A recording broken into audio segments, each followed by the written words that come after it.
Facilitar la vida al corrector.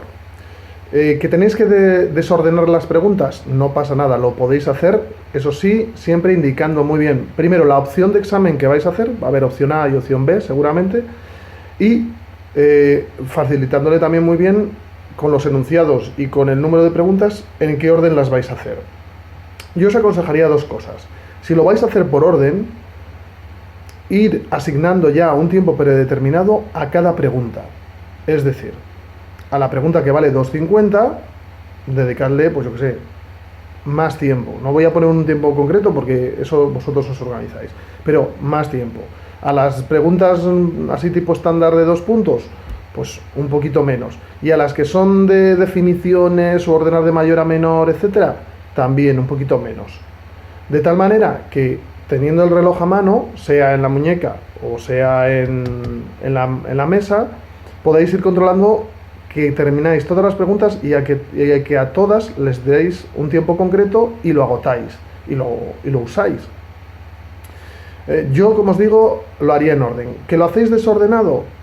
Haced primero las más cortas, las de definiciones, las de ordenar de mayor a menor antigüedad, cosas así, o los esquemas, el esquema de las fuerzas que apoyan al franquismo, cosas de esas. Porque eso es algo que os quitáis de en medio, que no es muy difícil y que ya os deja más tiempo para hacer las otras preguntas que generalmente son más de enrollarse. Importantísimo, hacerlas todas. Aquí veis que la puntuación está dividida por cada pregunta. No vale de nada hacer muy bien una pregunta, a lo mejor de 2 puntos, si luego la de 2,50 no la haces, porque ya has perdido 2,50. Por muy bien que estuviera la de 2 puntos o la de 1,50, no va a compensar. Entonces hay que hacer todas las preguntas. Consejos, lo que os he estado diciendo durante el curso. Empezad por las definiciones de lo que os están preguntando. Pues, ¿qué es el franquismo? Tal, ocurre en tal época, se caracteriza por esto. Y a partir de entonces vais soltando información. Y si os digo una cosa, yo en los exámenes sí que me gusta que reflexionéis un poquito sobre la historia, etcétera.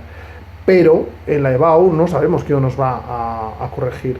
Y lo normal es que busquen información, datos. Es decir, a mí no me vale decir nada, pues que... O al corrector no le va a valer de nada decir que, yo qué sé, que Felipe II era muy piadoso y muy bueno, o que me cae muy simpático, o que hacía las cosas muy bien o muy mal, sino, a ver, ¿qué hizo en su reinado? Pues declaró la guerra a Francia, declaró la guerra a Inglaterra, tuvo problemas con los protestantes en Flandes, y hablar muy en profundidad de cada una de estas cosas. Ser muy sistemático, llevar un esquema que esté muy claro de qué habláis en cada momento, y agotar los datos que podáis y los ejemplos que podáis. Sed muy ordenados.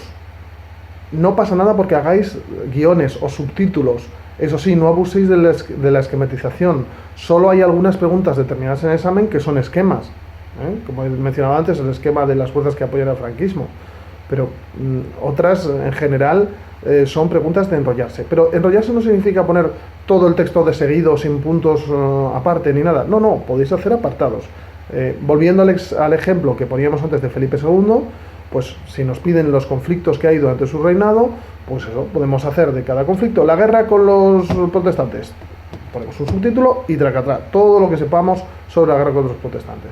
La guerra contra Inglaterra, un subtítulo y venga, todo lo que sabemos sobre la guerra con Inglaterra. Y así sucesivamente.